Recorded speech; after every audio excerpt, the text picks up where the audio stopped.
couple weeks ago I made a video about film photography mistakes, the difficulty behind the medium, especially for beginners looking to just get their feet wet. While scripting it, I actually made these tips that I thought were applicable for more of an intermediate audience, for someone who really understands their film camera but wants to take it into the next level. So skipping the inflated intro, let's just get right into it.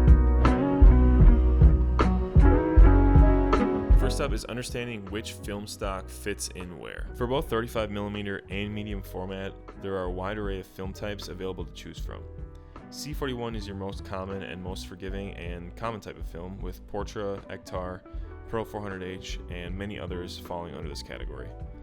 They have a wide dynamic range, but will vary in color density and color range. Because of this, understanding the differences, like Portra leaning into a portrait stock, whereas Ektar is mainly regarded as landscape film, is really crucial. After C41 is slide film. Unlike color negative film, slide film creates a positive film emulsion, meaning you can see the fully rendered colors on the piece of film. This film was especially popular in the 80s and 90s with projectors and being able to easily share your photos to a room full of people. Today, many people shoot this specifically because it is tack sharp, but comes at the price of needing more precise light metering to get proper exposure and colors. Because of this, I would recommend to shoot a variety of color negative first, and once you're confidently nailing 80% of your exposures perfectly, then give E6 slide film a shot. Lastly is black and white film, which is what it sounds like.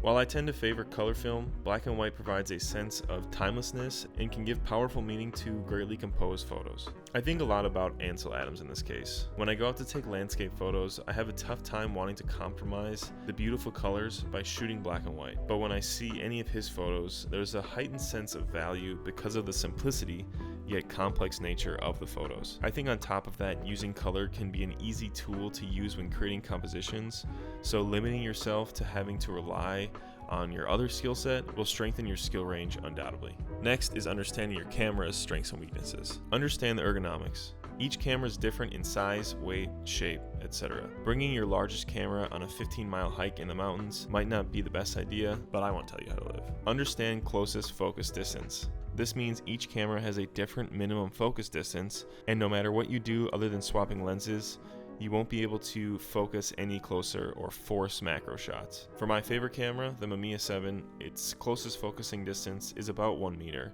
So in terms of portraits, the closest I can muster is belly button or waist and up. So bringing the Mamiya 7 to a close-up product or portrait shoot would probably be an entire waste of time. Every camera has pros and cons, so know your limitations. Some are subject but not limited to. SLRs are 35mm workhorses, capable of any type of shoot.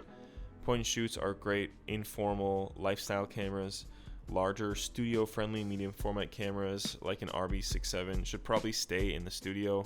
And I guess just know that something like a point and shoot can create all-around good photos, but it cannot create close-up portraits like the RB67. So, like I said earlier, just knowing what your camera can and can't do is vital.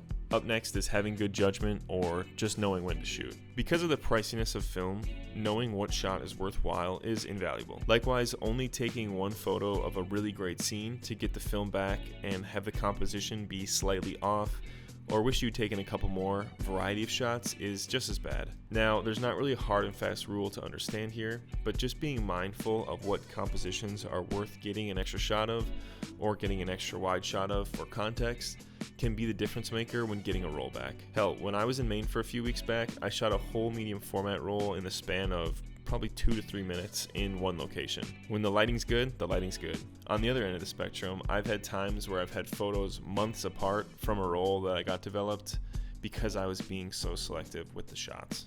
Understanding dynamic range. Okay, so this one will make more sense now that we talked about the first two tips. Depending on the film stock, time of day, and subject, some scenes, especially during broad daylight, will be quite a challenge to meter. Now, film has great dynamic range, all things considered, but for some scenes, if you don't meter perfect, it won't matter. Like I said, mostly I'm imagining a clear day with harsh sunlight and really dark, deep shadows. I found those type of photos are the most difficult to turn out well, as you have so many factors fighting against you.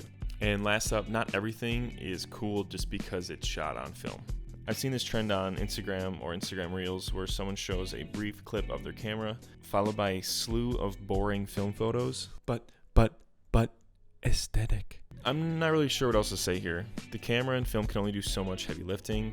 You still have to be creative and find interesting scenes and compositions that have some type of inherent value other than the simple fact that it's just film.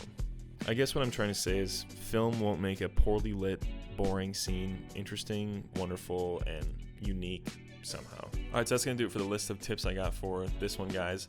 In the midst of filming this, though, I thought of a couple things, 2 or 3 things that I'm going to include in a future video. I'm going to make like a part 2, again, for more intermediate to advanced things to think about when shooting film to get the most out of it. Otherwise, thank you so much for watching. Hopefully you guys learned something new or took something away. Either it was a technique or mindset or something that you can apply to your photos and photography in the future. Check out some other videos on the channel. I have some photo walks, some camera reviews, and some camping stuff, so I think you'll find something that you'll like. Until next time.